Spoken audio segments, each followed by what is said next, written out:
जय बोले राम साहब पीर की। दो तीन नारे में और दूंगा, इससे बीकानेर में थोड़ी सुस्ती लग रही है, धूप ज्यादा क्या मैं कहूंगा छात्र संघ चुनाव बहाल करो, छात्र संघ चुनाव बहाल करो, युवाओं को न्याय दो, बेरोजगारों को रोजगार दो। चलो सरकार होश में आओ। यहाँ 14 सितंबर को जो जयपुर के अंदर 1 लाख से ज्यादा नौजवानों की, छात्रों की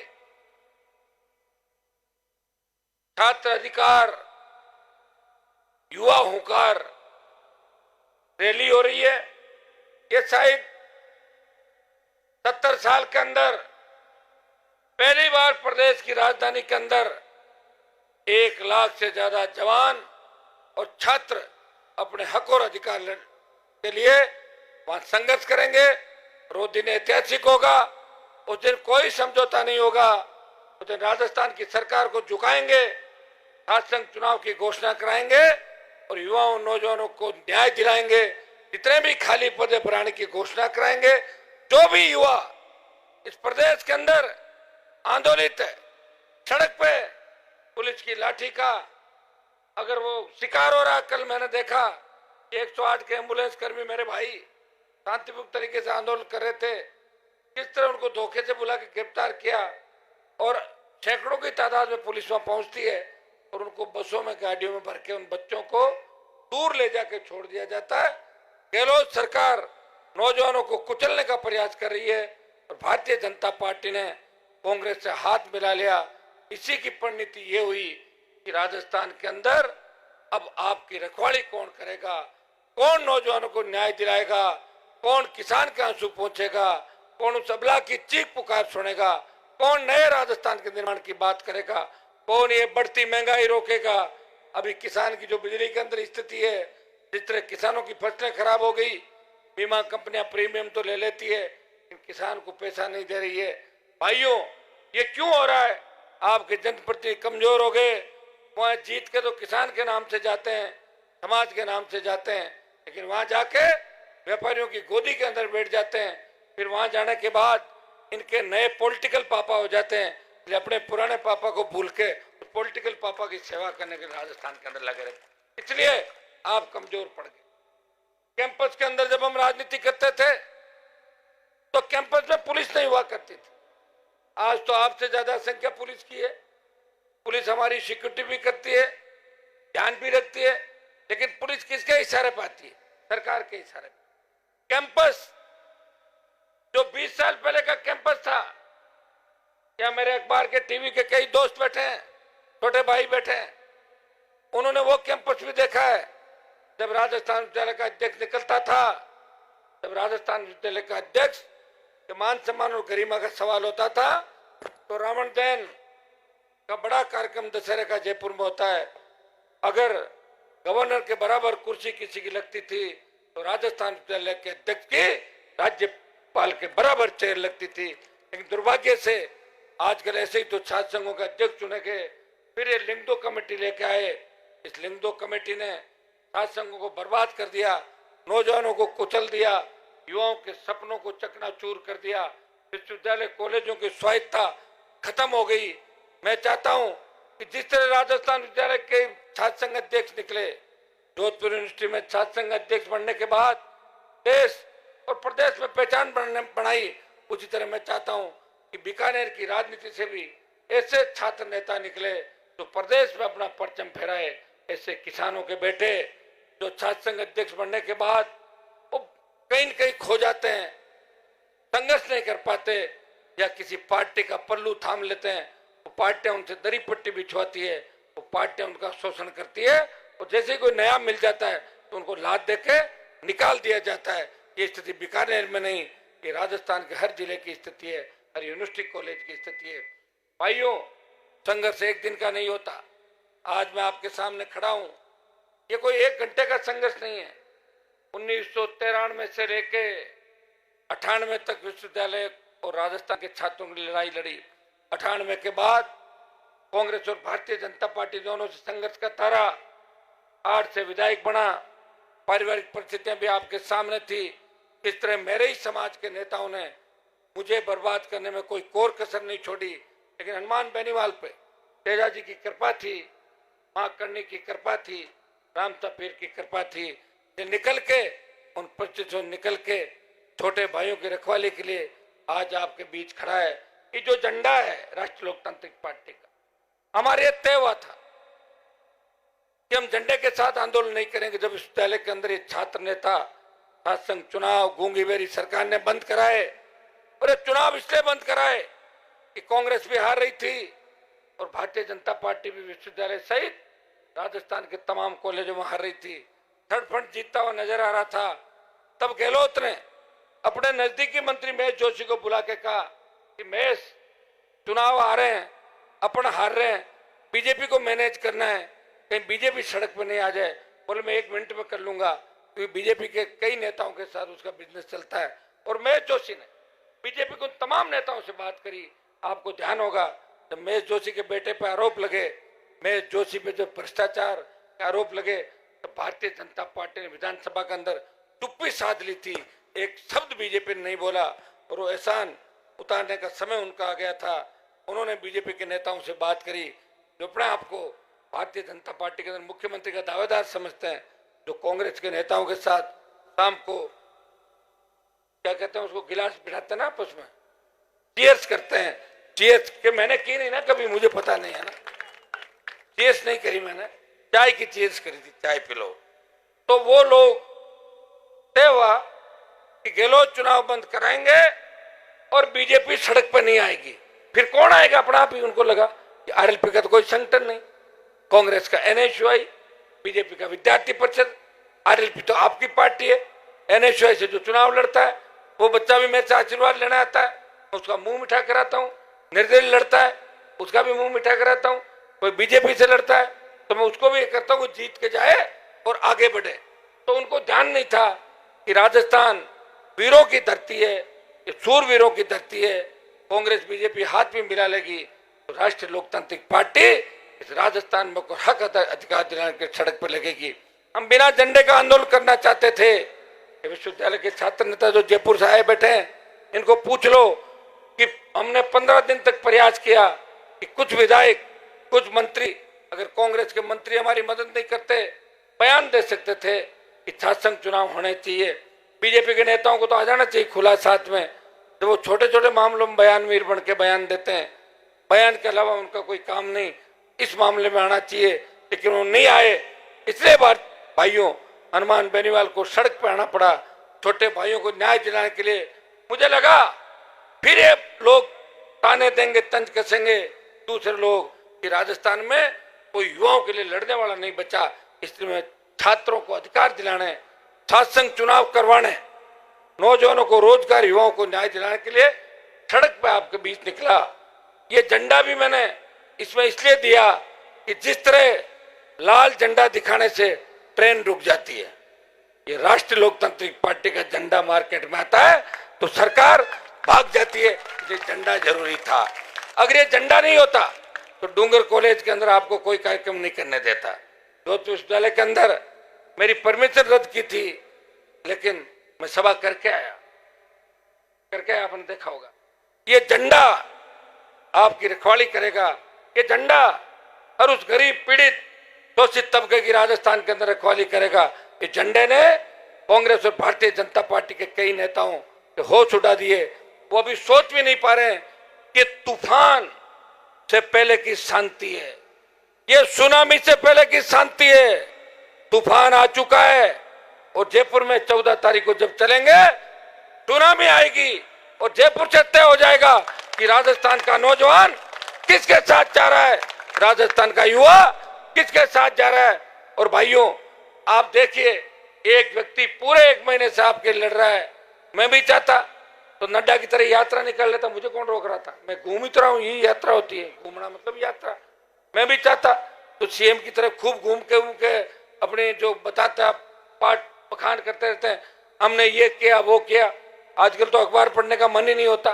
अखबार उठाते हैं, एक मदर एडिशन होता था, फ्रंट पेज मदर एडिशन, 5-6 पन्ने पढ़ते हैं, जब पहला पेज आता है उसको पहला पेज के 6 तो पहले विज्ञापन पढ़ो, कांग्रेस के लोगों को पढ़ो, वो अगर भूल जाए फिर पढ़ोगे विज्ञापन पढ़ो। अब हमारा काम ये रह गया, अखबार हम इसलिए खरीदें, मीडिया को हम इसलिए बात करें कि पहले कांग्रेस बीजेपी का गुणगान देखो और उसके बाद कोई हमारी 4 लाइन छोटी मोटी कहीं आ जाती होगी। मीडिया लोकतंत्र का चौथा स्तंभ, जहां भी क्रांतियां हुई, केजरीवाल अगर मुख्यमंत्री बना दिल्ली के अंदर, लोगों को इस बात का पता नहीं, अगर मीडिया उसके साथ खड़ा नहीं होता और 6 महीने तक फ्रंट पे नहीं छापता और देश के चैनल अगर उसके अन्ना हजारे का आंदोलन को नहीं दिखाते और केजरीवाल की फोटो नहीं छापते तो कभी मुख्यमंत्री नहीं बनता। मीडिया लोकतंत्र का चौथा स्तंभ है। मैं मीडिया के भाइयों से आह्वान करूंगा, ये राजस्थान के नौजवान और छात्रों की इज्जत का सवाल है, आप इस मामले के अंदर हमारा साथ दे, पुरजोर तरीके से खबरों के माध्यम से नए नए जिस तरीके से आप कर सकते हैं, बच्चे उत्साहित रहने चाहिए, तभी वो लड़ाई लड़ेंगे। ये लिंग दो कमेटी के बाद तो स्थिति ऐसी हो गई, एक मुकदमा दर्ज कर दो किसी पे झूठा, वो दोबारा कॉलेज ही नहीं जाएगा। नौकरी के अंदर बच्चों को डर लगता है कि मुकदमा दर्ज हो जाएगा, मेरा करेक्टर सर्टिफिकेट थाने में बनने जाएगा, थानेदार जी तो कह देंगे तेरे खिलाफ मुकदमा, मैं नौकरी थोड़ी जाएगी, मैं कैसे लिख दूं तू सही है, मुकदमे का भर देगा तो नौकरी नहीं लगेगी। ये स्थिति इस प्रदेश के अंदर देखने को मिली। मैं आपको विश्वास दिलाता हूं, ये लड़ाई मेरी नहीं है, बार बार आपको हनुमान बेनीवाल नहीं मिलेगा, बार बार आपको लड़ने वाला नहीं मिलेगा जो हर जाति के लिए तैयार रहता है। वो संघर्ष से पहले जाति नहीं देखता, वो ये देखता है पीड़ित कौन है, और उसको पीड़ित को अगर अन्याय करने वाले मेरे समाज के लोग हैं तो भी उनके खिलाफ मैं सड़क पे उस पीड़ित को न्याय दिलाने के लिए, कई जगह आपने देखा होगा कि पीड़ित को न्याय दिलाने के लिए बैठा और न्याय दिलाते उठा। पिछले समय बजरी के जो आंदोलन हुए, भाइयों ईडी की एंट्री बजरी में भी हम कराएंगे। जिस तरह के कागज हमारे हाथ लगे तो कांग्रेस और भारतीय जनता पार्टी के बहुत से नेता इन्वॉल्व है। बीच में जो लाल डायरी का मामला था, कि लाल डायरी से ज्यादा बजरी का खेल बड़ा खेल है। हम ईडी की एंट्री चाहते हैं, वैसे ईडी मेरे कहने से नहीं चलती, वो बीजेपी वालों के कहने चलती ईडी और सीबीआई, लेकिन मैं कोशिश करूंगा ईडी दफ्तर का जयपुर में घेराव हो। बजरी माफिया जिसकी दरिया समेटी, अभी मुझे लग रहा है कहीं न कहीं छोटी मोटी कोई रह सकती है, मैं आपको विश्वास दिलाता हूं कि बजरी माफिया का भी दिमाग ठीक करेंगे और सरकार में हम आ गए तो माफिया नाम का शब्द इस राजस्थान की राजनीति से उठ जाएगा। फिर कोई माफिया नहीं होगा, न तो शिक्षा माफिया होगा, न बजरी माफिया होगा, न भू माफिया होगा, न पर्यटन माफिया होगा। आपका राज होगा। कोई अगर एग्जाम देने जाएगा वो आराम से तैयारी के साथ जाएगा, उसको भरोसा होगा कि पेपर आउट नहीं होगा। उस हमारी बेटियां अगर सड़क पे रात को 12 बजे भी निकलेगी, उनको एहसास होगा कि घर के आंगन के अंदर घूम रही है, किसी की हिम्मत नहीं उन बेटियों की तरफ देख ले।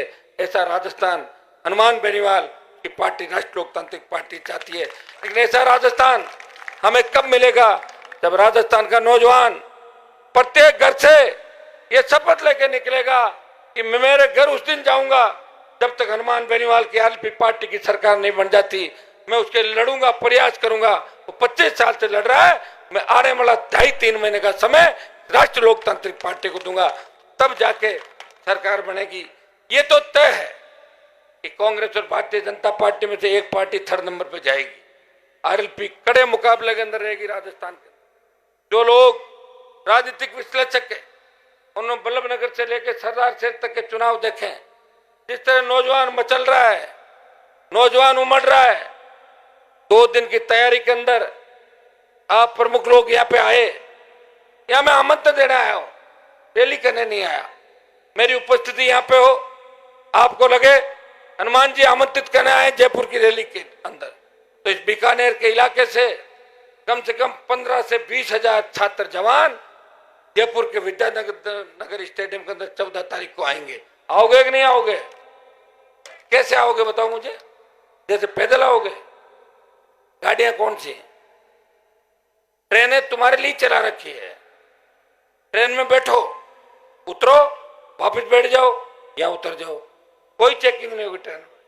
ध्यान रखना, तो हथियार वगैरह लेके मत आना, मेरे को और बदनाम कर दो। इस चीज का ध्यान रखना। खाना खा के आना और वापस भी आना है, लेकिन ट्रेन से तो नहीं पहुंच पाओगे पूरा। तो फिर जिनके पास पर्सनल गाड़ियां हैं, जो पिक्चर देखने के लिए जयपुर जाते हैं, तो गांव से बीकानेर फिल्म देखने के लिए आते हैं। हमारे लोगों के पास बहुत साधन संसाधन हो गए, लेकिन बार बार उनको याद दिलाना पड़ा। हम भूलते जल्दी हैं। जिस तरह बजरंग बली को उनकी ताकत याद दिलानी पड़ती थी, हनुमान जी महाराज भी भूल जाते थे अपनी शक्ति। हमारे किसान के बेटों को उनकी ताकत याद दिलानी पड़ती है। अगर मैं 4 दिन पहले आके कह देता कि डूंगर कॉलेज के अंदर मैं आऊंगा, तो 15,000 की संख्या में आ जाते। मैंने मैसेज किया, इस बार मैं देखूं बजरी के जो आंदोलन चले उसमें मैं अपील करने नहीं आया, मैं सीधा कार्यक्रम के अंदर आया और सारे बजरी के आंदोलन सक्सेस हुए। यहाँ भी जो बीकानेर के अंदर रॉयल्टी ठेकेदारों की गुंडागर्दी चल रही थी, कांग्रेस पार्टी के कई नेता शामिल थे, उनको भी ठीक कराया। ये प्रभु जी बैठे कोलाइट से, भाई दानाराम जी जो हमारे पार्टी के जिलाध्यक्ष, संयुक्त जगह स्वच्छता अभियान के विजयपाल माचरा जी, हमारे महाराज साहब, और ये टीम जो यहाँ पे बैठी, रामनिवास बेनीवाल, पवन बिजानिया, राकेश गोदारा, सुभाष कसवा, केसरनाथ सिद्ध, नितेश इंदलिया, राकेश मूंड, रवि नाइक, पंकज चोर, सुरेंद्र गोदारा, हीराराम कसवा, अभिमन्यु जाखड़, धनाराम फौजी, पवन कसवा, उगाराम बादू, महेश चौधरी जयपुर से, नीरज खीचड़, शिव चौधरी, और हो गए आपके तुलसीराम डूडी, मनोज जाखड़, और जेपी भांगड़वा जी जो तैयारी करें खाजूवाड़ा से, और सारी जो टीम हमारे गार्डवाड़ा से जो चौधरी साहब आए हैं। सम्मानित मंच बोल देता हूँ, जितने भी चुनाव लड़ने वाले मीडिया के मेरे साथी और आप सब पधारे हुए जो नौजवान हैं, भाइयों, मैं आपके बीच आमंत्रण देने के लिए आया हूं कि जयपुर के इस कार्यक्रम को ऐतिहासिक बनाना है। और कार्यक्रम ऐतिहासिक कैसे बनेगा? 1.25 लाख से ज्यादा अगर आप जयपुर में इकट्ठे हो गए, राजस्थान की सरकार झुक जाएगी। युवाओं नौजवानों के जितने भी मामले सारे उसी समय सरकार को मानने पड़ेंगे और छात्र संघ चुनाव की घोषणा भी करानी पड़ेगी, क्योंकि मैं उन सरकारों के साथ रहा हूं। राजस्थान की सरकार तो डरती है, हमने तो दिल्ली की सरकार को डरा दिया था, झुका दिया था मोदी की सरकार को। जब देश के अंदर किसान सड़क पे थे, तीनों कृषि बिल आए, उत्तर भारत का एकमात्र व्यक्ति, जब किसान कौम पुकार रही थी देश के अंदर कि हनुमान जी आप मोदी का साथ छोड़ो, सत्ता छोड़ो, इस किसान कौम को न्याय दिलाओ। भाइयों, मैं भी चाहता तो मंत्री पद का आनंद ले सकता था। वैसे बीकानेर में 12-13 लोग मंत्री पद का आनंद ले रहे हैं आपके साइड, है ना, 12-13 है। उनको पता नहीं उनका ऑफिस कहाँ है, लेकिन मंत्री जी नमस्कार, हाँ ऑफिस है कोई, सेक्रेटरी कहाँ पता नहीं, थानेदार लगा सकते हो, थानेदार नहीं लगता, थानेदार हट जाता उनके इलाके से, और फिर कहता साहब हमारी इज्जत का सवाल है, वापिस तो लगाओ उसको। जो इज्जत के सवाल के नाम पे या वहाँ जाके हाजिरी देते हैं, कम से कम आपकी पार्टी का जो व्यक्ति है, जो आपकी पार्टी का संयोजक तो आपके बीच बैठा है, वो तो काम ही आपको पूछ के कर रहा है। तो भाइयों, ये जो हालात बने, इन हालात के लिए हम सब जिम्मेदार हैं। बीकानेर के अंदर जब मैंने रैली करी थी 2018 में, तब भी आप 3 लाख से ज्यादा संख्या में 3-4 लाख लोग आए थे, लेकिन राष्ट्रीय लोकतांत्रिक पार्टी के कैंडिडेट को खाजूवाड़ा में कम वोट मिले। बाकी उम्मीदवार तो नए थे, एक दिन में इनको उतारा, वोट चला गया। लेकिन अब तो 5 साल से लड़ रहा हूं ना आपके बीच में। कोई लड़ रहा है क्या राजस्थान के अंदर? हाँ लड़ रहा है, गहलोत पायलट से लड़ रहा है, वसुंधरा बीजेपी वालों से लड़ रही है, और गहलोत वसुंधरा ने हाथ मिला लिया। और अशोक गहलोत कहते हैं कि मेरी सरकार चली जाती अगर वसुंधरा नहीं होती और कैलाश मेघवाल नहीं होते, और उसके बदले में फिर मेघवाल से आरोप लगवाए जाते हैं। देश के कानून मंत्री पे आरोप लगे कि वो भ्रष्टाचारी है, तो हमने मांग की कि प्रधानमंत्री जी आप बयान दो, जब आपका कानून मंत्री भ्रष्ट है तो फिर इससे बड़ा आरोप तो फिर आप पे बचेगा, प्रधानमंत्री पे खुद पे। और ये आरोप कौन लगा रहा है? ये भारतीय जनता पार्टी के नेता लगा रहे हैं, ये आरएलपी नहीं लगा रही है। मैं तो एक ही आरोप लगाता हूं कि कांग्रेस बीजेपी मिले हुए हैं, और मेरे आरोपों में सच्चाई है। सीएम ने खुद कहा था कि वसुंधरा ने मेरी सरकार बचाई। अब जब छात्र संघ चुनाव बंद कराए तो पर्दे के पीछे दोनों पार्टियों ने बात करी, और उसी का परिणाम है कि राजस्थान विश्वविद्यालय की राजनीति से निकले हुए, जोधपुर की राजनीति से निकले हुए उन तमाम 50 से ज्यादा नेताओं को मैं पूछना चाहता हूं, आप युवाओं के, नौजवानों के हक की बात करते हो, जब छात्र संघ के चुनाव ही बंद हो जाएंगे तो कहां से नौजवान नेता लाओगे? यही नेताओं ने तंग कर लिया, इनके बेटे बेटी, भतीजा भांजा, बेटे की बहू और भाई यही राजनीति के अंदर आए, ये इन्होंने सोच लिया। ये कारण हो सकता है। लोग मुझे भी कहते हैं कि अरमान जी आप हमारे पर आरोप लगाते हो, आपने अपने भाई को एमएलए बना दिया, उसका भी मैं आपको क्लियर कर देता हूं।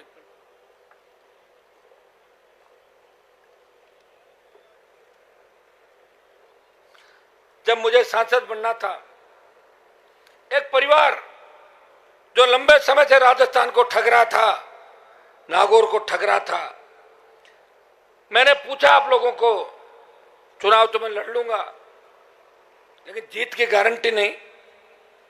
3 एमएलए मेरे आए थे, पार्टी बना के राजस्थान का सम्मान देश में बढ़ाया। मेरे से बड़े बड़े नेता राजस्थान के अंदर हुए, जिनकी तूती बोला करती थी उस जमाने के अंदर। हो सकता पढ़ाई का माहौल नहीं होगा, लेकिन माहौल बना के गप्पिस्तान रेडियो हुआ करता था, रेडियो गप्पिस्तान चलता था। गप्पिस्तान रेडियो से कहते थे, हमने विधानसभा में कुर्सी फेंक दी, लोकसभा में फेंक दी। कहां से फेंक दी? कुर्सियां बिल्डिंग होती है, फेंकी जाती है वहां पर लोकसभा विधानसभा। लेकिन वो गप्पिस्तान, जो गप्पिस्तान रेडियो था, वो गप्पिस्तान रेडियो गांव के गुहाड़ के अंदर गप छोड़ी जाती थी, वो गुहाड़ से गप अपने आप आगे जाती थी। गप छोड़ने वाले उसके अलग अलग ठेकेदार होते थे। हमने तो लड़ाई लड़ी विधानसभा के अंदर, आपके लिए लड़ते लड़ते एक व्यक्ति 5 बार निलंबित होता। कितनी बार? 5 बार। किसके लिए होता है? आपके लिए होता है। अभी एक विधायक को देखा जो मंत्री थे सरकार के अंदर, किस तरह पीटा उसको, खुद ही अपनी व्यथा बता रहा था कि मेरे साथ मारपीट हुई, और एक ने नहीं पीटा, 15-20 लोगों ने लात घूंसे चला के अपने हाथ साफ किए विधानसभा के अंदर। लेकिन अगर मैं होता, उस मंत्री को पीटते हुए देखता, तो हनुमान बेनीवाल पीटने नहीं देता, उसके ऊपर गिर जाता और जो पीट रहे थे उन पर लात चलाता। इस तरह किसी का अपमान विधानसभा के अंदर नहीं होने देता। ये अपमान होता हुआ भारतीय जनता पार्टी के लोगों ने देखा, उकसा दिया और कहा तुम जाओ, और पीछे बैठ गए। बोला भाई इसको पीटने दो, उनका धंधा उन लोगों का। मैं उनके बीच रहा हूं। वो कभी किसान कौम के पक्ष में नहीं हो सकते, बीजेपी कभी किसानों की हो नहीं सकती, और कांग्रेस में आपके नेता व्यापारी बन गए। वो व्यापार करने के लिए राजनीति के अंदर आते हैं, अपना व्यापार कैसे आगे बढ़े ताकि यहां हार जाएं तो राज्यसभा में चले जाएं, दिल्ली को कैसे खुश रखा जाए, दिल्ली वालों के साथ कैसे पार्टनरशिप डाली जाए, इस धंधे में कांग्रेस पार्टी के हमारे नेता लग गए। बीजेपी तो कभी आपकी रही नहीं। बीजेपी का गठन तो किसानों के खिलाफ होता। जब बीजेपी पार्टी बनी थी तो किसानों के खिलाफ भारतीय जनता पार्टी बनी थी। इस बात को आप रखना। अब आप ये भी कह दोगे कि आप बीजेपी में क्यों थे? इसलिए था कि मेरे पिताजी ने मेरे से वचन लिया जब मैं विश्वविद्यालय का अध्यक्ष बना कि बेटा मैं बीमार हूं, कांग्रेस में मत जाना, कि उनका झगड़ा कांग्रेस पार्टी से चला था। तो मैंने पिताजी के वचन का ध्यान रखा। मैंने कहा पिताजी मैं कांग्रेस में नहीं जाऊंगा, इसलिए उस गंदी पार्टी भाजपा के अंदर मुझे रहना पड़ा। तकलीफें सही, परिवार बर्बाद हो गया और आया गया, लेकिन कांग्रेस पार्टी के अंदर हनुमान बेनीवाल नहीं गया। और दिल्ली जाने के बाद किसान जवान को जब जरूरत पड़ी, जब अग्निपथ लाए, देश की सेना को ठेके पे दे दिया, तब देश का कोई सांसद आपके साथ झंडे के साथ नहीं आया था। एक हनुमान बेनीवाल था जो चिंता कर रहा था इन किसान के बेटों की, जिनकी सादत की गूंज कि पूरे विश्व के अंदर है।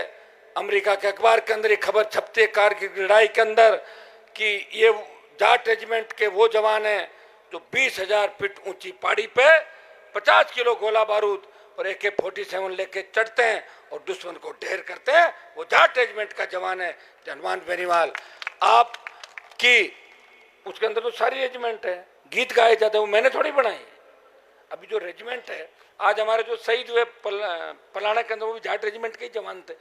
जाट रेजिमेंट, राजपुताना राइफल, आपकी दूसरी जितनी भी रेजिमेंट जिन जिन समाजों की बनी हुई है, उसमें मैक्सिमम उन्हीं समाजों के बच्चे उस रेजिमेंट के अंदर जाते हैं। और वो जब झगड़ा होता है तो उनका नारा अलग होता है, नारे के साथ वो चढ़ाई करते हैं। फिर वो ये नहीं देखते कि पीछे कितने और आगे कितने हैं, वो हमारी लड़ाई करते रहे। ये देश के अखबारों, देश की मीडिया ने माना कि हिंदुस्तान वो देश है जहां एक हमारा फौजी बॉर्डर पे और उसके पास हथियार नहीं हो तो बिना हथियार भी 5-4 को लेके पड़ जाता है। ये हिंदुस्तान का फौजी है, देश की कमी रही है हमारे पास। 62 की लड़ाई के अंदर आप देखना, पूरा इतिहास पढ़ना, गोला बारूद खत्म हो गया था, गोला बारूद बेकार था। नेहरू प्रधानमंत्री थे, उनके पास सारी इंटेलिजेंस थी, लेकिन चीन की लड़ाई के अंदर सारा जो मामला था वो प्रधानमंत्री की भूल से हमारे कितने सैनिकों को शहादत देनी पड़ी। कारगिल की लड़ाई को आप क्या मान रहे हो? कारगिल के अंदर हमारे शहीद हुए, हमने बच्चे खोए, लेकिन लड़ाई क्यों हुई? कारगिल लड़ाई क्यों हुई बताओ? कारगिल के अंदर घुसपैठ हो गई थी, भारत की सीमा की उन पहाड़ियों पे घुसपैठे घुस गए थे, और वो एक दिन में नहीं घुसे, 3-4 साल लगातार घुसते रहे। और अटल बिहारी वाजपेयी नींद लेता रहा, सो गया था, और घुसपैठ कर रहे थे।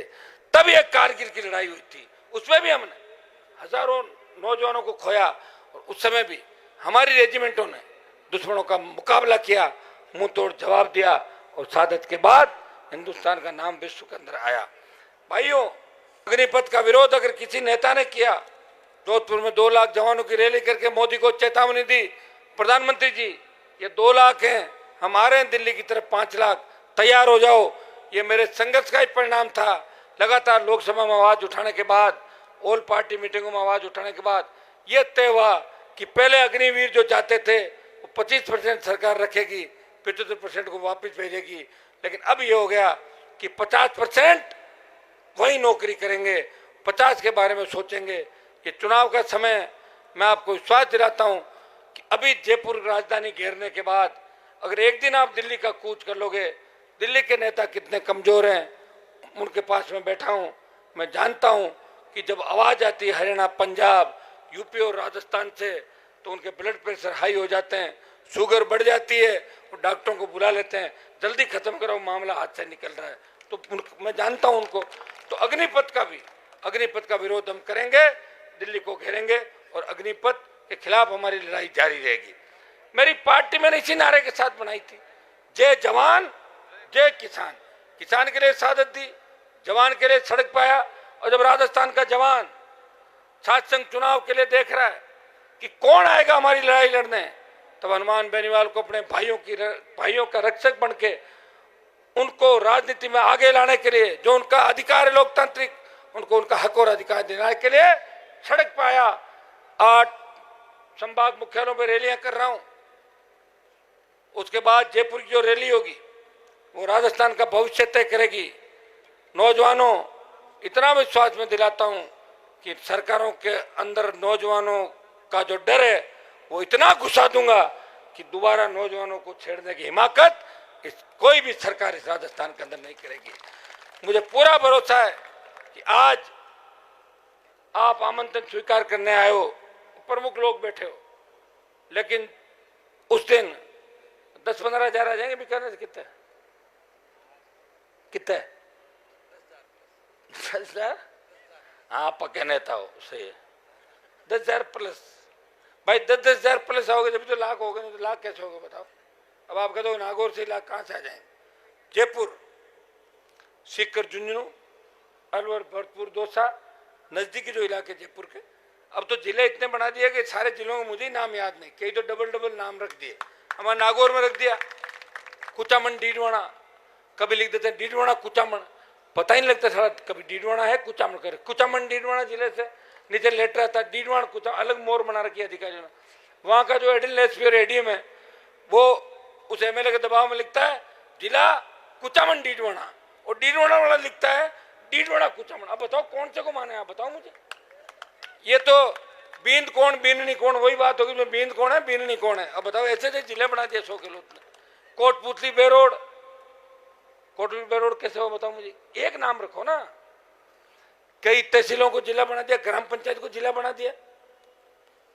मैंने ये कहा था कि 50 जिले बनने चाहिए, लेकिन ऐसे जिले थोड़ी बनने चाहिए थे। जिले 50 ऐसे बनने चाहिए थे जहां समझ में आए। अभी कई एसपी कलेक्टर मेरे अच्छे मित्र हैं, उनको मैं पूछता हूँ फील्ड पोस्टिंग हो, हंसने लग जाते हैं। बता तो बोले फील्ड में तो बैठा हूँ सर, छोटा सा जिला है, एक एसडीओ लगता है, क्या कर लूंगा कलेक्टर लग के। मेरी तो बहुत बड़ी इंसल्ट हो गई। ये सही बात है, वो लगना नहीं चाहते एसपी कलेक्टर इसके अंदर। तो जिलों का आपने ऐसा ढांचा तैयार कर दिया। खाजूवाड़ा के अंदर आंदोलन चल रहा है आपके, खाजूवाड़ा और छत्तीसगढ़ तहसीलें बीकानेर के अंदर आना चाहती है, अनूपगढ़ के अंदर डाल दिया। हमने इस आंदोलन को समर्थन भी दिया और हमने कहा अगर नहीं बनाते हो तो नया जिला और बना दो। क्यों, आपका हाथ की बात है गहलोत जी, आपने इतनी रेवड़ियां बांटी है, 10-15 और बांट दो चुनाव तक, इतने में आचार संहिता लग जाएगी। और भाई ये तो एक बात है, रेवड़ियों का रिकॉर्ड तोड़ दिया, लेकिन एक काम कैसे होगा? अभी जितने भी टेंडर है, वो मीडिया वाले सुने आप, जितने भी टेंडर है, बजट की घोषणाएं, वो तो सारी अभी कागजों में ही पड़ी है। आचार संहिता लग जाएगी तो आचार संहिता के बाद कैसे टेंडर खुलेंगे, कैसे सड़क बनेगी, कैसे स्कूल बनेगी, कैसे नया कॉलेज बनेगा, कैसे पानी आएगा, बताओ मुझे। इतनी घोषणाएं, और बीजेपी निकली है कौन सी यात्रा लेके, क्या बचाएंगे, क्या कह रहे ना ना, एक और नारा दिया ना बीजेपी ने कि नहीं सहेगा राजस्थान, मतलब नहीं सहेगा राजस्थान। वसुंधरा जी को सह लिया, दूसरों को नहीं सहेगा। अब जब वसुंधरा को ही सह लिया तो फिर नारा किसके लिए दे रहे हो? या तो ये नारा देते कि हमारे जो भ्रष्टाचारी थे उनको निकाल के फेंक देंगे। ये लाल डायरी की कहानी क्या आपको पता है? लाल डायरी के अगले पन्ने अगर खुलते, उसमें पूरी बीजेपी थी, इसलिए खुलने ही नहीं दिया उन पन्नों को, चुप कर दिया कि लाल डायरी वाले भैया आप शांत हो जाओ, हम आपको टिकट नहीं दे सकते क्योंकि हमारी बदनामी हो जाएगी कि लाल डायरी बीजेपी ने करवाई। आप ऐसा करो, किसी और को पकड़ लो और समझो तो हम आपको सीट दे देंगे, ताकि बदनामी अगले की, जीतो हारो तुम्हारे कर्म, क्योंकि तुमने लाल डायरी दिखाई और हमारे लिए जूते भी खाए, विधानसभा में 40 मिनट पिटते रहे, तो ये तुम्हें इस बात का वो देंगे, लाल डायरी वाला। ये लाल डायरी की कहानी यहाँ आके अब खत्म हो गई। लाल डायरी क्यों हुई आपको पता है? कि अगला नाम भाजपा के लोगों का था, अगला नाम वसुंधरा के समर्थकों का था, अगला नाम बीजेपी के नेताओं का था। तो लगातार अशोक गहलोत के कांटेक्ट में तो आरोप तो लगाते हैं, फोटो छपाते हैं, लेकिन रात को ऐसी जगह मुलाकात करते हैं जहां पता नहीं चलता, कि पता लगता है मुख्यमंत्री जी बहुत बिजी है, फिर पता लगता किसमें बिजी है, बोले बीजेपी को कोई बड़ा नेता है, मैं 2-3 नेता उनके साथ बिजी। तब अंदाज लगा सकते हो, बाढ़ जब खेत को खाने लग जाए उस खेत की रखवाली कौन करेगा? राजस्थान में भारतीय जनता पार्टी और कांग्रेस ने मिलकर जिस तरह राजस्थान को लूटा, किसान सड़क पे हैं, पानी नहीं मिल रहा है, पंजाब हरियाणा राजस्थान को उसके हिस्से का पानी नहीं दे रहा है, जब चाहे आंख दिखा देता है। हमारी कमजोरी राजस्थान की, राजस्थान में ऐसी सरकार चाहिए जो नौजवानों को रोजगार दे, किसान को गारंटी दे, सम्मान दे, छात्रों को हक दे। और अपराधियों का अड्डा राजस्थान बन गया। गैंगवार की जिस तरह घटनाएं बढ़ रही है, जिस तरह अलग अलग गैंग चल रही है, कहीं गैंग चल रही है 7, कहीं चल रही है 18, कहीं चल रही है 44, कहीं 66, कोई 86। बताओ कैसे कैसे बच्चे फेसबुक पे कोई हथियार कहीं लेके ऐसे दिखा रहा है, कोई यूं हथियार दिखा रहा है। ये क्या राजस्थान हो गया बताओ मुझे? कौन ठीक करेगा इस राजस्थान को? ये तो नहीं कर पाएंगे। देख लो बीजेपी की सरकार बना दो, अगर ठीक हो जाए तो और ज्यादा होगा। कांग्रेस की सरकार आप देख रहे हो लगातार। एक चीज हुई कि पिछली बार सरपंचों में ये लाए कि पढ़े लिखे लोग सरपंच बनेंगे, अच्छी बात है। मैंने एक बात रखी कि पढ़े लिखे सरपंच बने, एक कानून और बन जाए कि पढ़ा लिखा एमपी एमएलए बने। पहले एमपी बना दो, फिर एमएलए बना दो, फिर सरपंच प्रधान प्रमुख। बेचारा सीधे सरपंचों से क्या दुश्मनी तुम्हारे? तब ये बात चली पढ़े लिखे है ही नहीं, जिनको पब्लिक चाहती है। वो तो गांव में ज्यादातर अनपढ़ लोग हैं, पर पब्लिक उनको चाहती, पब्लिक उनके साथ है, वोटर उनके साथ है। तो उन्होंने सोचा हम क्या करें, बोले फर्जी मार्कशीट ले आओ। नए गिरोह पनप गए राजस्थान। उत्तर प्रदेश से कांटेक्ट करते, बिहार से कांटेक्ट करते, इतनी फर्जी मार्कशीटें आ गई अंदाज भी नहीं होगा। लेकिन जब वसुंधरा की फर्जी मार्कशीट का धंधा बदनाम हुई बीजेपी, तो अशोक गहलोत ने कहा वसुंधरा जी चिंता मत करो, मैं आपकी बदनामी भी कम करूंगा, क्योंकि आपने मेरा हमेशा साथ दिया, इसलिए मैं पेपर लीक, सारे पेपर लीक करा दूंगा। करा दी ना पेपर लीक? बोले तुम तो फर्जी मार्कशीट तुम्हारे राज्य में आई है, तो पेपर लीक करा के आपकी बदनामी को धो दूंगा। लोग जब भी कहेंगे कि वसुंधरा के समय तो फर्जी मार्कशीट आई थी, 3-4-13 भर्ती रद्द हुई, गहलोत जी ने तो पेपर ही आउट करा दिए सारे के सारे। अच्छा, पेपर आउट कराने वाला कौन है पता हूं आपको? उनकी सरकार के मंत्री, कांग्रेस के बड़े नेता। कभी कलाम कोचिंग आता है, कभी दूसरा कुछ आता है, कभी ईडी आती है पीएचडी के घोटाले में, कभी दूसरे मामले में। तो भाइयों, इससे बड़ा मिलाजुली का खेल नहीं हो सकता। और ये अधिकारी सरकार चलाते हैं सारी सारी। अगर जिले का कलेक्टर एसपी चलेगा ना कि मुझे ये करना है, नेता कितना ही जोर लगा ले, वो कलेक्टर एसपी उस काम को करा के मानता है। तो सारी ब्यूरोक्रेसी चला रही गवर्नमेंट को। ब्यूरोक्रेट ये कहते हैं कि गहलोत साहब आप भूलो मत, हमने भी 10 विधायक दिए थे जब सरकार गिर रही थी, तो विधायक भाग रहे थे। हम अगर फोन टेप नहीं करते, हम अगर सीआईडी नहीं करते, तो हनुमान जी जैसे लोग 1-2 विधायक आपके ले जाते उठा के, वो भी हमने ही रोका था। ये सही भी बात कह रहे हैं, समय पे सूचना दी, उस बात की तो खाएंगे ना वो लोग। लेकिन गहलोत जी की एक दिक्कत और है, बेटा रोज जिद करता है पापा मुझे एमपी बनना है। अभी मेरा बेटा मुझे कहता है कि पापा आपको तो आना है, अभी का भी सब प्रोग्राम छोड़ दो, मुझे जाना पड़ेगा। बेटा तो बेटा होता है। उस बेटे में इतने शायद गुण नहीं होंगे, क्योंकि बड़े बाप की जो भी औलादे हैं देश के अंदर, राजस्थान में, मैंने बड़े बाप के ज्यादातर लोगों को पप्पू ही देखा है, बड़े बापों को जो होते हैं। तो इनका बेटे को ये कामयाब करने के लिए कुछ भी करने को तैयार है। वो एक बात कहे, बेटा जीत जाएगा ना। अरे कहां से जीत जाएगा बेटा? अभी एमएलए के चुनाव कौन सी सीट जीता होगा? बेटों को नहीं देंगे लोग वोट, क्योंकि आपका बेटा जो काम कर रहा है आपसे आगे निकल गया इस उम्र के अंदर। जब आप वाली उम्र में आएगा तो पता नहीं क्या क्या खेल खिलाएगा राजस्थान, क्या क्या गुल खिलाएगा राजस्थान के अंदर। उनकी मजबूरी है कि घर के अंदर जब आदमी जाता है उसे बेटा और उसका परिवार दिखता है। अशोक गहलोत ने अपनी सरकार बचाई, इस बात के अपने जब लोग बैठते हैं उनको एक ही बात कहते हैं, ये बताओ कि अमित शाह के पंजे से सरकार को निकाल लाया, तो उसी बात को गिनाते हैं। देखो मैंने सरकार बचा ली, कम बात है, क्योंकि बीजेपी जिनके पीछे पड़ी 23 सरकारें गिराई, 22 और 23वां नंबर राजस्थान का था, इसी बात का पाठ पढ़ाते हैं। रही कांग्रेस के दूसरे नेता की बात, मानेसर गए, वापिस आए, लोगों को फोन करते रहे कि कल तुझे कॉफी पिलाने सीएम हाउस बुला रहा हूं। मेरी बात हो गई आला कमान से, मेरी राहुल जी से बात हो गई, मेरी प्रियंका जी से बात हो गई, बस 5-7 दिन रुक जाओ, कॉफी साथ पियेंगे सीएम हाउस के अंदर, तुम चिंता मत करो, कॉफी पियेंगे मुख्यमंत्री हाउस में, रगड़ देंगे सबको। दूसरे तो रगड़े गए नहीं गए, खुद रगड़े गए राजस्थान, रगड़े गए कि नहीं रगड़े? क्या स्थिति बन गई बताओ मुझे। उनके कहने से कोई ट्यूबवेल नहीं खोदता राजस्थान, उनके कहने से पानी का टैंकर नहीं आता, वो किसी कांस्टेबल की ट्रांसफर नहीं करा सकता। उनसे ज्यादा तो हम ठीक हैं, चाहे डरा के ही कराओ, काम तो करा रहे सरकार से। अब लोग कह रहे हैं कि आपके काम कैसे हो रहे हैं? हमारे काम इसलिए हो रहे हैं, उनको पता है जीतेंगे, वापिस आएंगे, और गलती से अगर सरकार के अंदर आ गए तो हमारी रड़क वापस निकाल, इसलिए काम कर दो इनका जो भी कागज आए जल्दी से निकालो।